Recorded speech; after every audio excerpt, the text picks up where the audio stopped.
So this is my fourth trip to Israel since the Hamas terrorist attacks on October 7th. On my last visit here, I discussed the potential for humanitarian pauses to facilitate the release of Hamas's hostages, the surge of humanitarian assistance, the protection of Palestinian civilians. And I said that there were a number of issues that needed to be worked through, but that the United States was committed to achieving these goals. Today marks the seventh day of the humanitarian pause in Gaza, with the United States working closely with Israel, Qatar, and Egypt to put in place. The seventh day that hostages have been freed and are returning home to their families. The seventh day that significantly more humanitarian assistance is getting into the people of Gaza who need it. And the seventh day that civilians in Gaza have been able to move to safer areas. I've come again here today to advance a number of goals. Our immediate focus is working with our partners to extend the pause so that we can continue to get more hostages out of Gaza and more assistance in. We share the elation, the relief of the families from more than a dozen countries, including the United States, who've been reunited with their loved ones. And yet, there are scores of families here in Israel, the United States, and around the world whose loved ones continue to be held captive and who are desperate to get them home safely. We will not stop working until we get every hostage back home with their families and loved ones. At the same time, we continue to surge humanitarian assistance to Palestinian civilians in Gaza. Together with the UN, partners in the region, we have significantly increased the flow of food, water, medicine, fuel to power desalination plants, hospitals, and other critical infrastructure. Just over the past week, the mechanisms that we helped to negotiate and implement have more than doubled the number of trucks getting into Gaza. But this is still not enough to meet the needs of its people, which is why we continue to work urgently to get more aid in and to get it in faster. Sustaining and increasing the flow of humanitarian aid, in particular fuel, restocking stores with commercial goods, these are vital to the lives and livelihoods and well-being of men, women, and children. That's especially true for the most vulnerable parts of the population. Children, the elderly, pregnant women, people with disabilities. And it's even more pressing as winter sets in, bringing with it a heightened risk of infectious disease outbreaks. The government of Israel agrees with the imperative of humanitarian assistance and the need to sustain it. Prime Minister Netanyahu also made clear that Israel intends to resume its military operations against Hamas when Hamas stops releasing hostages. As we've said from the outset, Israel has the right to do everything it can to ensure that the slaughter Hamas carried out on October 7th can never be repeated. Hamas cannot remain in control of Gaza. It cannot retain the capacity to repeat that carnage. That was only underscored by this morning's appalling terrorist attack on people waiting at a bus stop in Jerusalem, which killed 3 Israeli civilians and wounded at least 6 others, including 2 American citizens. Hamas has claimed responsibility for that attack. It called its perpetrators heroic. We mourn those killed, just as we mourn the loss of every innocent civilian life, Israeli or Palestinian. But as I've also said since I first came here after October 7th, the way Israel defends itself matters. It's imperative that Israel act in accordance with international humanitarian law and the laws of war, even when confronting a terrorist group that respects neither.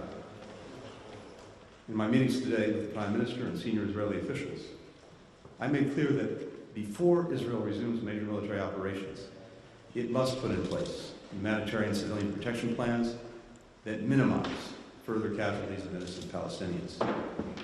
That means taking more effective steps to protect the lives of civilians, including by clearly and precisely designating areas and places in southern and central Gaza where they can be safe and out of the line of fire.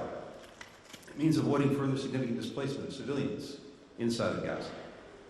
It means avoiding damage to life-critical infrastructure, like hospitals, like power stations, like water facilities.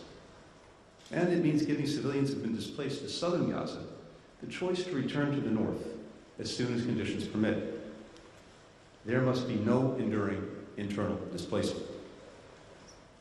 All of this can be done in a manner that still enables Israel to achieve its objectives. Of course, we know that every one of these elements is made more complicated by the fact that Hamas intentionally embeds itself with civilians, within and below hospitals, schools, apartment buildings, refugee camps. But Israel has one of the most sophisticated militaries in the world. It is capable of neutralizing the threat posed by Hamas while minimizing harm to innocent men, women, and children. And it has an obligation to do so. Ultimately, that's not just the right thing to do, it's also in Israel's security interest. The Prime Minister and members of the War Cabinet agreed with the need for this approach. We discussed the details of Israel's ongoing planning, and I underscored the imperative to the United States that the massive loss of civilian life and displacement of the scale that we saw in northern Gaza not be repeated in the south. As I told the Prime Minister, intent matters, but so does the result. At the same time, Hamas has choices too. Hamas could immediately release all of the hostages it holds. It could stop using civilians as human shields and stop using civilian infrastructure to stage and launch terrorist attacks. Hamas could lay down its arms, surrender the leaders who were responsible for the slaughter, the torture, the rapes of October 7th. Hamas could renounce its stated goal of eliminating Israel, killing Jews, and repeating the atrocities of October 7th again and again and again. Meanwhile, everyone around the world who cares about protecting innocent civilians, innocent lives, should be calling on Hamas, indeed demanding of Hamas, that it immediately stop its murderous acts of terror and deplorable use of innocent men, women, and children as human shields. In our meetings with Israeli leaders here and in Jerusalem, and Palestinian leaders in Ramallah, we discussed our continued focus on preventing the conflict from spreading, whether to the West Bank, to Israel's northern border, or to the broader region. I raised our deep concerns about steps that could escalate tensions in the West Bank, including extremist settler violence and proposals from parts of the Israeli coalition government to further expand settlements. I made clear our expectations about addressing these issues. We also focused on what we can, what we must do now to prepare for the day after the conflict, to create the conditions for a durable and lasting peace, building on the principles that I set out a few weeks ago during the G7 meeting in Tokyo.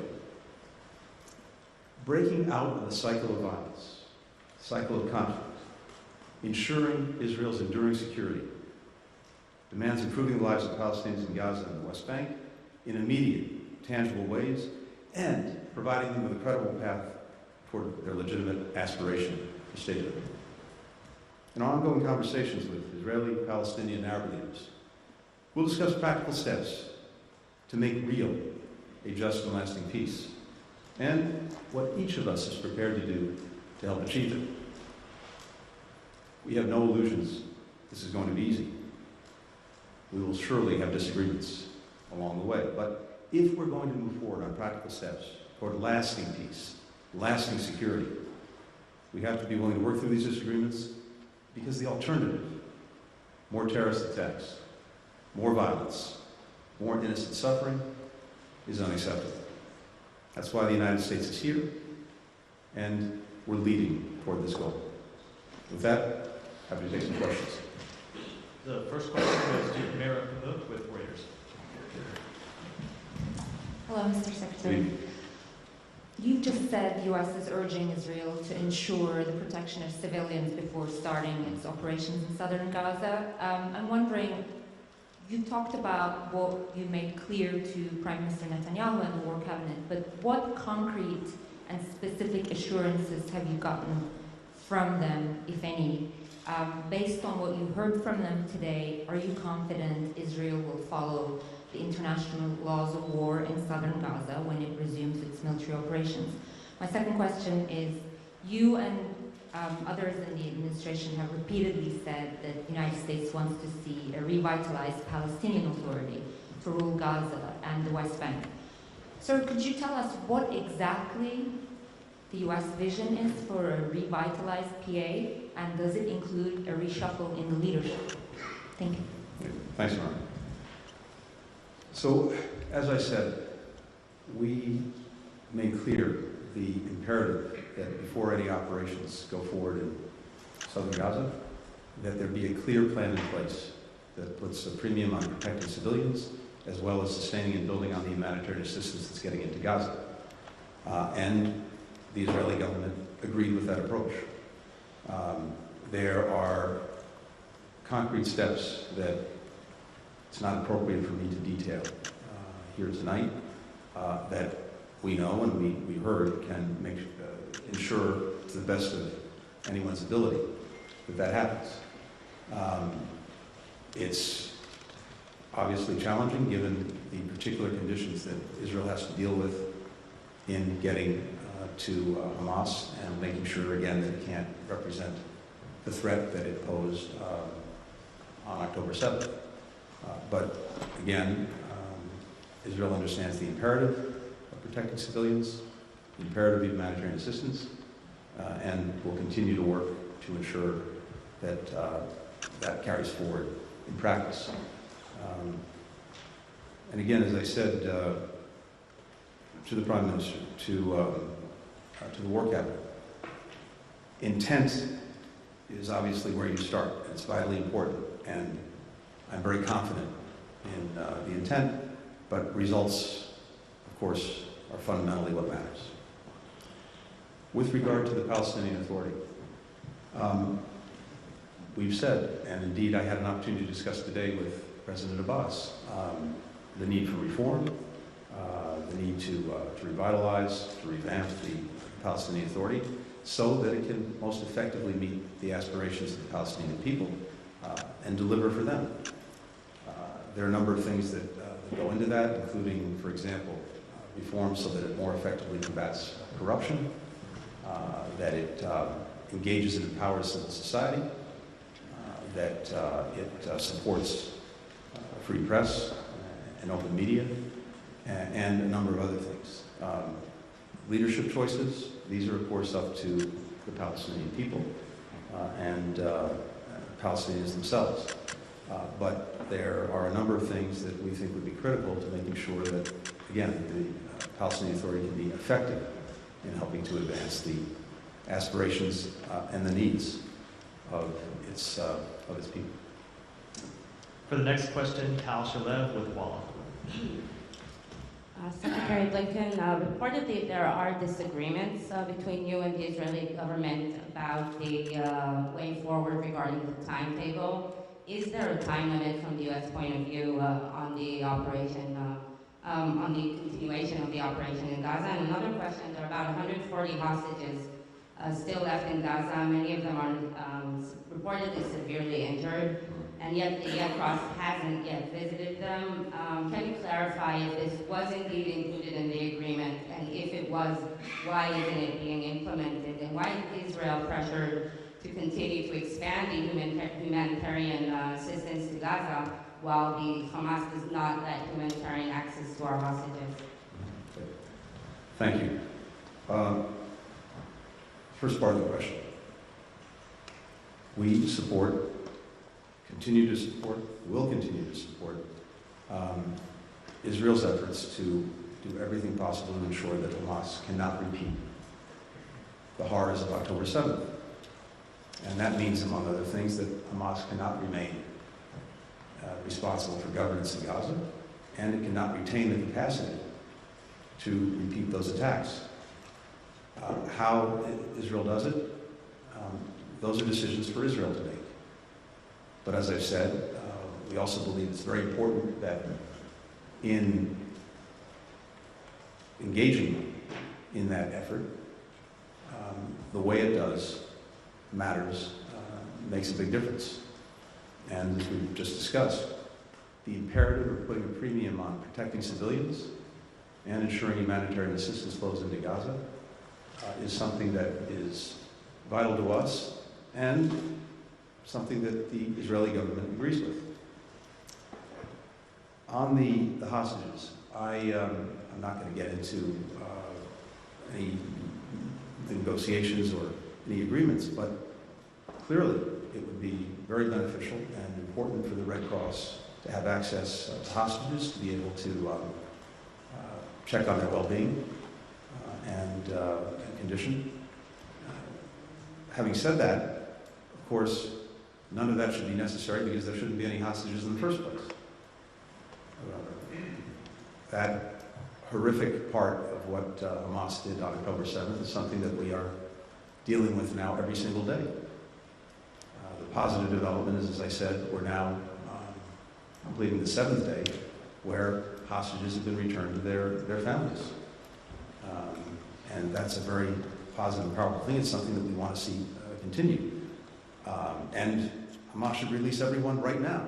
But in the absence of doing that, and as this process, I hope, continues, yes, it would be very good for the Red Cross to have access and to see them. The question of humanitarian assistance is something fully apart from Hamas or the hostages, because this is about innocent men, women, and children in Gaza, not Hamas, who desperately need the aid, who desperately need the help.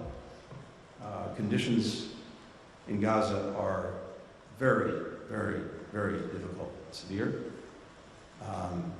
And the need for the most basic things, for food, for water, for medicine, for fuel to make sure that people can have clean water, they can have sewage systems that work.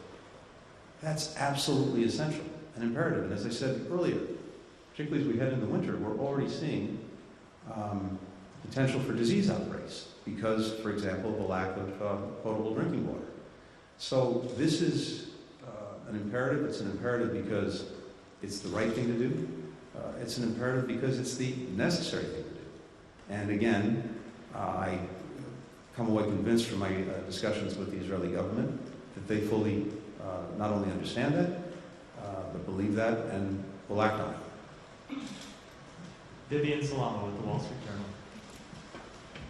Thank you, Mr. Secretary. I know it's been a long day, so apologies for the bundle of questions.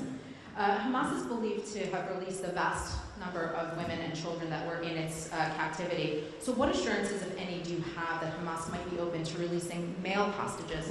And on the flip side of that, is Israel prepared to agree to the conditions set out by Hamas on that? Separately, President Biden has signaled that that the U.S. is prepared to issue visa bans on what he described as extremist Israeli settlers. What is the status of that? And forgive me, one last one on India. Federal prosecutors on Wednesday charged an Indian national in a murder-for-hire scheme targeting a Sikh separatist and activist in New York who's a U.S. citizen. According to the indictment, the assassination plot was organized by an Indian government official. The U.S. charges come shortly after Canada. Canada's Prime Minister said that the Indian government participated in extrajudicial killing of a Canadian citizen on Canadian soil. Are you concerned that India is turning to tactics that violate international human rights law to silence its critics around the world? Thank you. Thanks, Vivian. So three, not bad. But yes, nice and concise. So on the release of more hostages, look, I can't speak to Hamas's views or its intentions. I can tell you that for the United States, for Israel, for other countries who have their citizens being held captive by Hamas, clearly we want to see this process continue, move forward. We want an eighth day and beyond so that people can be returned to their families. And that applies to all hostages, whatever category they may happen to be in.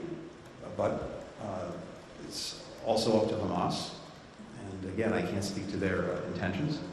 I can say that I think this process has clearly been beneficial, and the fact that so many have now been reunited with their loved ones and families is something we, I think, take joy in. But a lot of unfinished business, and we're determined to finish it when it comes to bringing the hostages home. With regard to extremist violence, all I can tell you is this: we're looking to the Israeli government to take some additional steps to really put a stop to this, and at the same time, we're considering our own steps. Finally, with regard to India, first, this is an ongoing legal matter, so you'll understand I can't comment on it in detail. I can say that this is something we take very seriously. A number of us have raised this directly with the Indian government in past weeks. The government announced today that it was conducting an investigation, and that's good and appropriate, and we look forward to seeing the results. And the final question goes to Qassem Al-Khatib with Al-Shar. Good evening, Mrs. Secretary. Discussing Khatib from Al-Shar News. My question is, lots of discussion are going on with so-called revamp the Palestinian Authority leadership. Do you consider that via free, fair election in Gaza, Jerusalem, and West Bank? So, first, as a matter of basic principle, we support free and fair elections around the world, including, of course, for Palestinians. They should have a right to choose their own leaders, and the way to do it is through free and fair elections.